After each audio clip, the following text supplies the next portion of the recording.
Pembelajaran Pendidikan Agama Islam dan Budi Pekerti kelas 4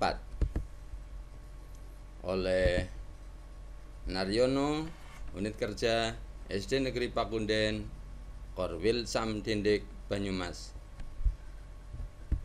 Assalamualaikum warahmatullahi wabarakatuh.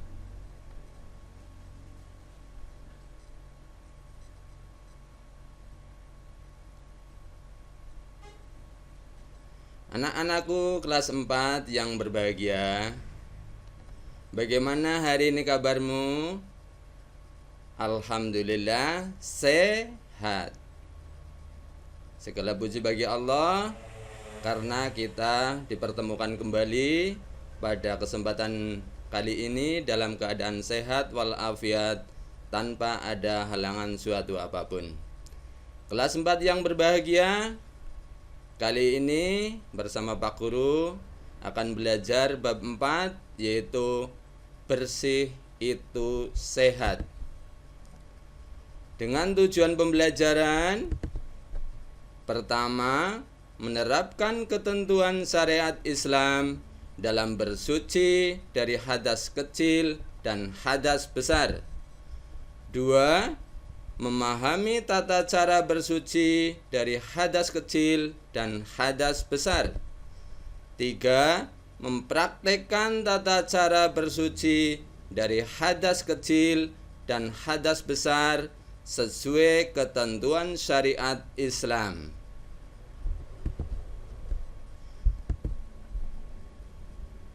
Pengertian bersih dan sehat.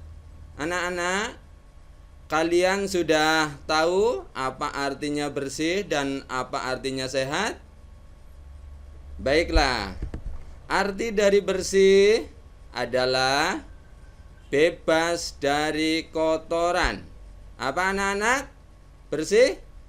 Bebas dari kotoran. Kemudian suci artinya bebas dari najis. Apa anak-anak? Suci? Ya, suci artinya bebas dari najis. Sedangkan sehat artinya adalah baik seluruh badan serta bagian-bagiannya atau bebas dari rasa sakit. Selanjutnya, bersih atau suci dibagi menjadi 2. Apa saja anak-anak? Ya, yang pertama bersih dari hadas. Bersih dari hadas. Sedangkan yang kedua adalah bersih dari najis. Bersih dari najis.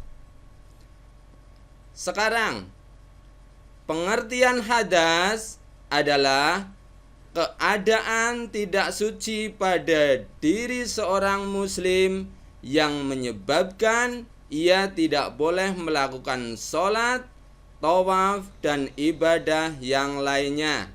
Jadi, ketika kita dalam keadaan berhadas, kita tidak bisa melakukan sholat atau tawaf.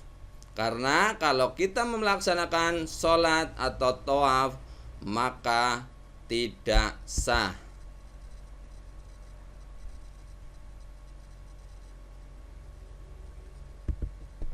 Selanjutnya, hadas ada 2.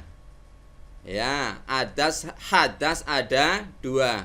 Apa saja anak-anak?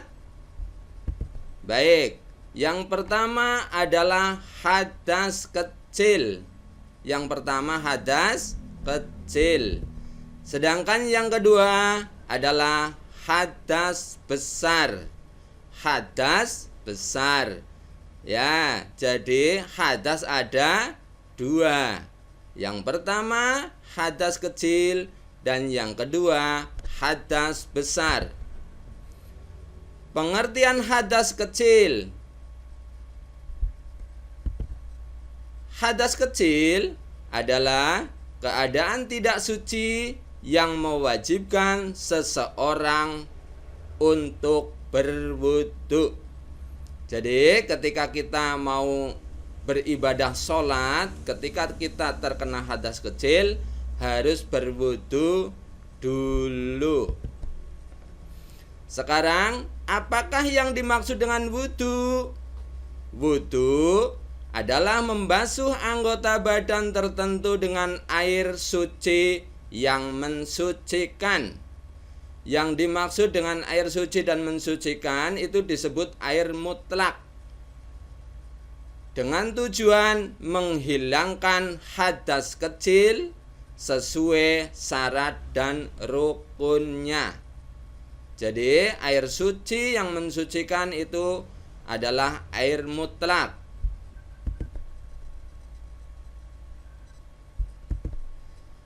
Selanjutnya, ketentuan-ketentuan berwudu terdiri dari 1. Syarat sah wudu, 2. Rukun wudu, 3. Sunnah wudu, 4. Hal-hal yang membatalkan wudu. Ini adalah ketentuan-ketentuan berwudu. Selanjutnya, syarat sah wudu. Syarat sah wudu: 1. Beragama Islam. Ketika orang non-Islam berwudu, maka wudunya tidak sah. Jadi ketika mau berwudu supaya sah harus beragama Islam. Selain non-Islam maka wudunya tidak sah. Yang kedua, mumayyiz. Apa yang dimaksud dengan mumayyiz? Mumayyiz adalah bisa membedakan yang benar dan yang salah, bisa membedakan yang baik dan yang buruk. Yang ketiga, memakai air suci dan mensucikan. Ya, air suci dan mensucikan tadi adalah air mutlak. Yang keempat, tidak ada sesuatu yang menghalangi sampainya air ke kulit. Contohnya, ketika kita terkena cat di tangan kita, ya, maka cat itu harus kita hilangkan dulu sebelum berwudu, sehingga nanti air wudu sampai kepada kulit kita. Juga kotoran-kotoran yang lain yang menempel pada kulit kita, anggota tubuh kita harus dibersihkan agar air wudu sampai kepada kulit. Selanjutnya, rukun wudu. Rukun wudu ada berapa anak-anak? Ya, rukun wudu ada 6. 1. Niat. Niat bisa di dalam hati dan juga bisa diucapkan. Tetapi pengucapannya tidak perlu keras-keras, hanya terdengar oleh kita sendiri. Orang yang di samping kita tidak mendengar. Ya, jadi tidak usah terlalu keras. Hanya mulut kita qomat kamit, itu menandakan bahwa kita melafalkan niat. Yang kedua, membasuh muka. Yang ketiga, membasuh kedua tangan sampai siku-siku, ya. Jadi tangan sampai siku-siku, ya. Kemudian yang keempat, mengusap sebagian kepala. Yang kelima, membasuh kaki sampai mata kaki. Sedangkan yang keenam atau yang terakhir adalah tertib. atau urut. Itulah rukun-rukun wudu yang terdiri dari 6 macam. Sekarang kita masuk ke dalam sunnah-sunnah wudu. Anak-anak kelas 4 yang berbahagia, apa saja sunnah-sunnah wudu? Yang pertama, membaca basmalah. Bacaan basmalah bagaimana anak-anak? Ya, Bismillahirrahmanirrahim. Itu bacaan basmalah. Yang kedua, mencuci kedua telapak tangan. Jadi, mencuci kedua telapak tangan adalah sunnah. Sedangkan yang ketiga, berkumur-kumur. 4, membersihkan lubang hidung atau membasuh hidung. Yang kelima, mengusap kedua telinga. 6, mendahulukan anggota wudu yang kanan. Jadi yang kanan dulu, kanan selesai baru yang kiri. Yang ketujuh, membaca doa sesudah wudu. Sekarang, apa saja hal-hal yang membatalkan wudu? Ya, hal-hal yang membatalkan wudu. Yang pertama, keluarnya sesuatu dari kubul maupun dubur. Kubul apa anak-anak? Kubul adalah alat untuk buang air kecil. Sedangkan dubur apa? Dubur adalah alat untuk buang air besar.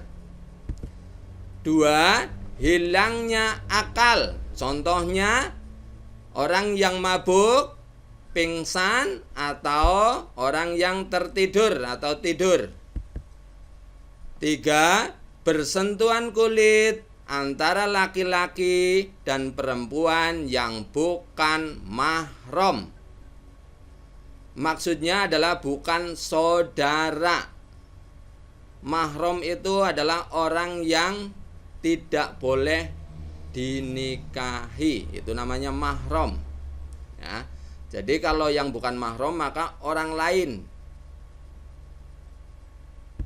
Yang keempat, memegang atau menyentuh kubul atau menyentuh dubur dengan telapak tangan.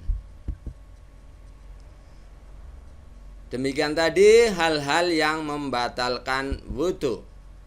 Sekarang kita masuk ke dalam urutan wudu.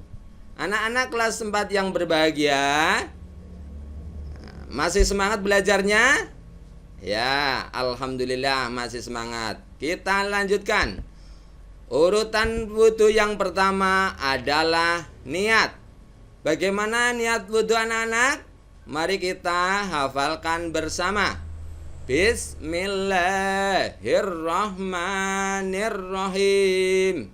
Nawaitul wudu'a li raf'il hadatsil ashuri fardolillahi ta'ala. Lagi yo. Nawaitul wudu'a li raf'il hadatsil ashuri fardolillahi ta'ala. Sekali lagi anak-anak, yo bareng yo. Nawaitul wudu'a li raf'il hadatsil ashuri fardolillahi ta'ala. Nah, itu bisa di dalam hati, bisa diucapkan. Yang kedua, membaca basmalah, ya. Itu tadi sudah kita baca bismillah di depan, tidak masalah.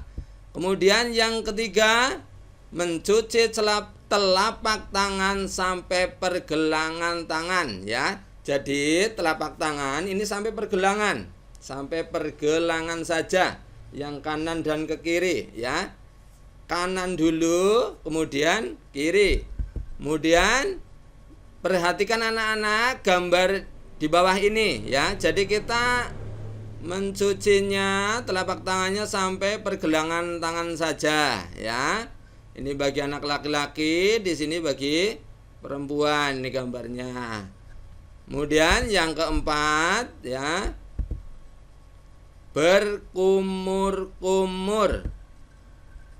Ya, perhatikan gambar anak-anak ya. Jadi kita mengambil air wudhu, kemudian kita masukkan ke dalam mulut ya, kemudian kita keluarkan ke sebelah kiri, membuang airnya ya. Kemudian yang kelima, membasuh lubang hidung ya. Jadi kita mengambil air, kemudian air masukkan ke dalam hidung, kemudian keluarkan ya.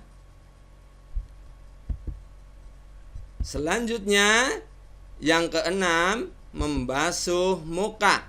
Jadi muka kita ya dibasuh seluruhnya. Kita ambil air wudhu ya, kemudian kita basuhkan ke seluruh muka, dari depan sampai ke belakang sini ya. Yang keenam itu tadi membasuh muka. Kita lanjutkan yang ketujuh, membasuh kedua tangan sampai siku, dimulai dari tangan kanan ya. Jadi tangan kanan kita basuh ke bawah ya, begini sampai siku, kemudian lanjutkan ya. Setelah sudah 3 kali selesai, kita lanjutkan ke tangan yang kiri, begitu.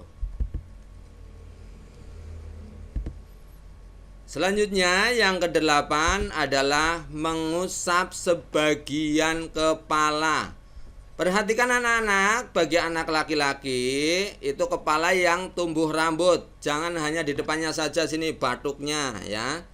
Kemudian untuk yang putri, ketika tempat wudhunya terpisah antara laki-laki, boleh membuka kerudung. Tetapi ketika tempat wudhu putra dan putri tercampur, maka jangan membuka kerudung. Tetapi kita mengambil air ya, kita basahi tangan kita dengan air, kemudian masukkan ke dalam kerudung ya, yang ada rambutnya, ini rambut kepalanya, kita masukkan saja ke sela-sela dalam. Selanjutnya yang kesembilan adalah membasuh kedua telinga ya, kedua telinga. Jadi kita ambil air wudhu, kita basuhkan ke telinga, ini masuk jari yang tengah masuk ke dalam telinga, kemudian yang jempolnya ini ke sana diputar ke depan, kemudian ke belakang tarik. Begitu juga untuk yang kiri.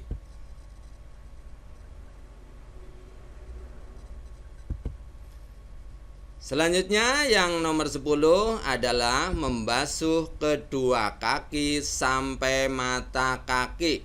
Tentunya kaki kanan terlebih dahulu. Kaki kanan selesai, kemudian bergantian kaki kiri. Sedangkan yang 11 adalah membaca doa sesudah wudhu.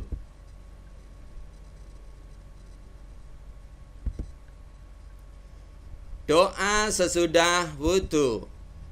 Mari kita hafalkan bersama anak-anak ya.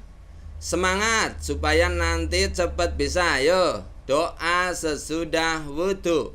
Asyhadu alla ilaha illallah wahdahu la syarikalah wa asyhadu anna Muhammadan abduhu wa rasuluh. Allahumma ij'alni minat tawabina waj'alni minal mutatohirin waj'alni min ibadikas solihin.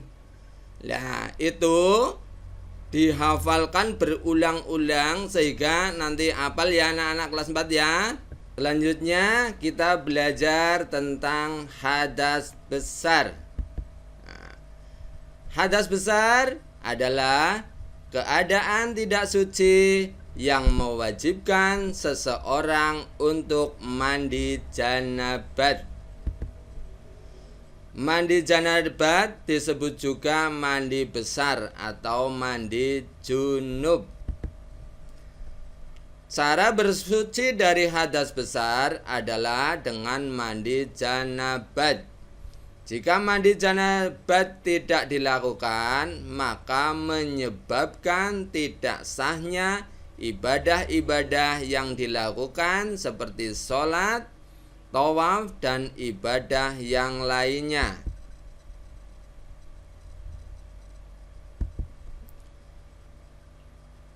Masuk ke dalam ketentuan bersuci dari hadas besar.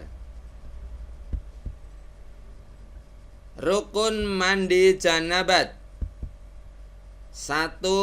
Niat. Mari kita hafalkan bersama niatnya anak-anak. Ayo yang semangat supaya cepat bisa. Bismillahirrahmanirrahim. Nawaitul husla liraf'il hadasil akbari fardhol lillahi ta'ala. Yang kedua, menyiramkan air ke seluruh anggota tubuh. Dalam mandi janabat, seluruh anggota tubuh dari ujung rambut sampai ujung kaki harus basah terkena air. Sunnah-sunnah mandi janabat. 1. Membaca basmalah. 2. Membasuh kedua tangan hingga pergelangan tangan. 3. Menghilangkan kotoran yang terdapat pada badan yang dapat menghalangi sampainya air pada kulit. 4. Berwudu dengan sempurna sebelum mandi. 5. Menyela-nyela rambut dan jari-jari. 6. Mendahulukan yang kanan atas yang kiri. Anak-anak kelas 4, selanjutnya hal-hal yang terlarang bagi orang yang berhadas besar. 1. Sholat, baik sholat fardu, sholat sunnah maupun sholat jenazah. Ini dilarang. 2. Tawaf, yaitu mengelilingi Ka'bah, juga dilarang. 3. Memegang mushaf Al-Quran dan membaca Al-Quran. 4. Puasa, baik puasa wajib maupun puasa sunnah bagi wanita yang haid dan nifas. 5. Menetap di masjid. Selanjutnya, cara bersuci dari hadas besar. 1. Berniat melakukan mandi janabat untuk menghilangkan hadas besar. 2. Menggunakan air suci dan mensucikan. 3. Menyesuaikan dengan rukun mandi janabat. 4. Menyempurnakan dengan sunnah-sunnah mandi janabat. Selanjutnya kita masuk tayamum. Anak-anak kelas 4 yang berbahagia, apakah tayamum itu? Pengertian tayamum.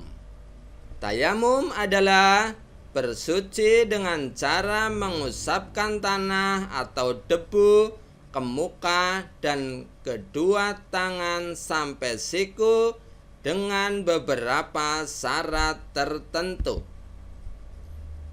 Sebab-sebab tayamum antara lain: 1.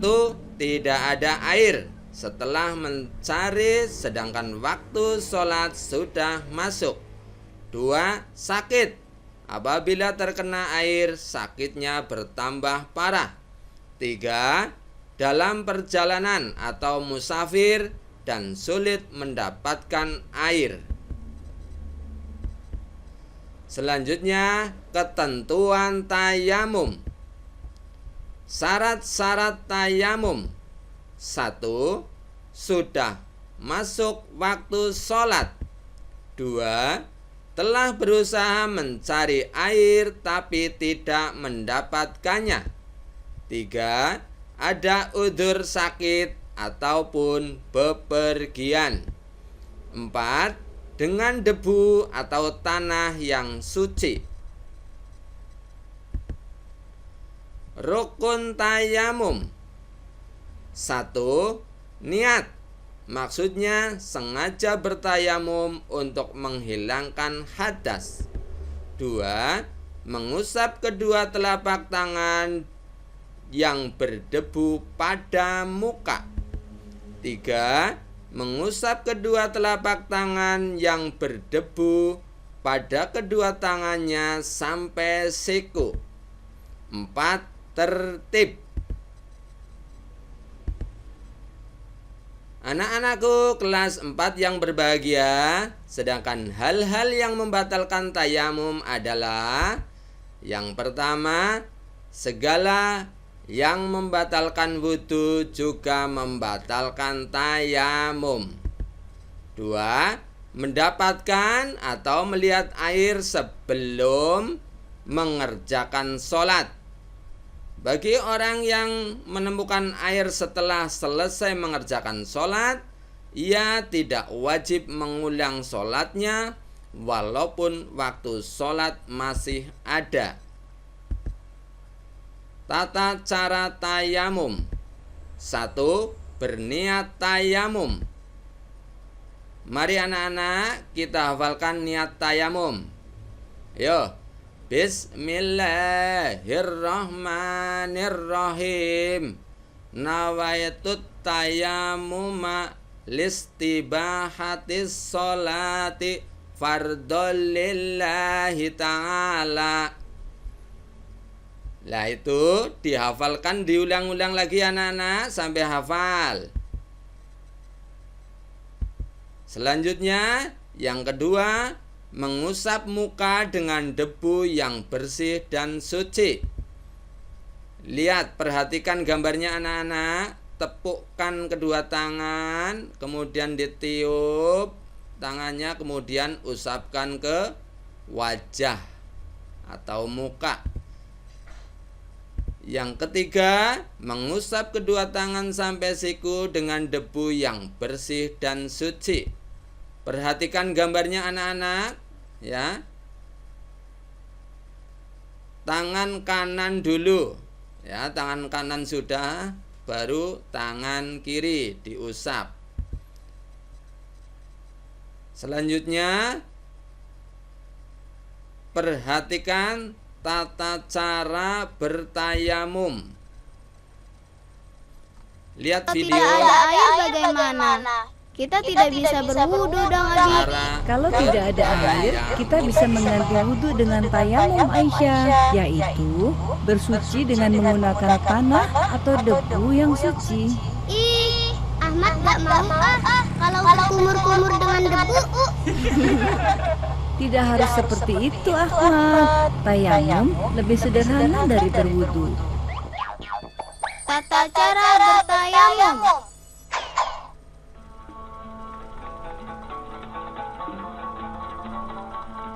Pertama, membaca basmalah dan niat sambil menempelkan telapak tangan pada tanah atau debu yang suci. Bismillahirrahmanirrahim. Nawaitu tayamuma listibatis sholati fardolillahi ta'ala. Kedua, mengusap wajah hingga rata.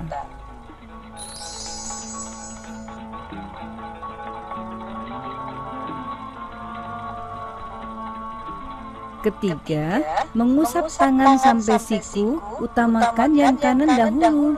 Setelah selesai, lalu berdoa.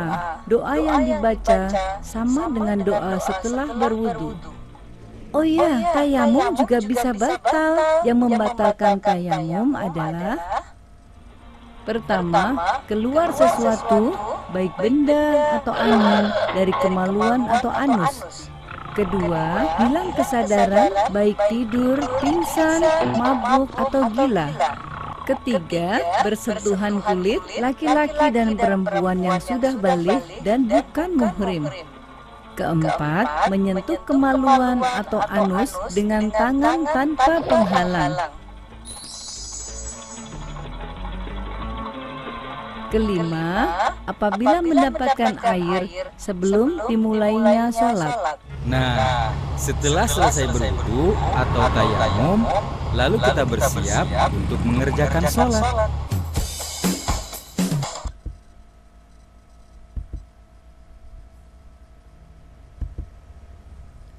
Selanjutnya kita masuk ke kesimpulan. Anak-anak kelas 4 yang berbahagia, marilah kita simpulkan bersama pembelajaran kesempatan kali ini. Kesimpulan yang dapat kita ambil adalah: 1. Hadas. Hadas adalah keadaan tidak suci pada diri seorang muslim yang menyebabkan ia tidak boleh melakukan sholat, tawaf, dan ibadah yang lainnya. 2. Hadas ada 2, yaitu hadas kecil dan hadas besar. 3. Hadas kecil adalah keadaan tidak suci yang mewajibkan seseorang untuk berwudu. 4. Di antara hal-hal yang menyebabkan seseorang dianggap berhadas kecil adalah keluarnya sesuatu dari kubul maupun dubur, hilang akal, bersentuhan kulit antara laki-laki dan perempuan yang bukan mahram. Kemudian yang kelima, hadas besar adalah keadaan tidak suci yang mewajibkan seseorang untuk mandi janabat. 6. Tayamum artinya bersuci dengan cara mengusapkan tanah atau debu ke muka dan kedua tangan sampai siku dengan beberapa syarat tertentu. 7. Orang yang berhadas kecil atau berhadas besar, jika tidak ada air atau berhalangan untuk menggunakan air, maka bersuci dengan tayamum. Demikian tadi anak-anak pembelajaran pada kesempatan kali ini. Terima kasih atas perhatiannya. Semoga bermanfaat. Jumpa lagi di kesempatan lain. Dah. Wassalamualaikum warahmatullahi wabarakatuh.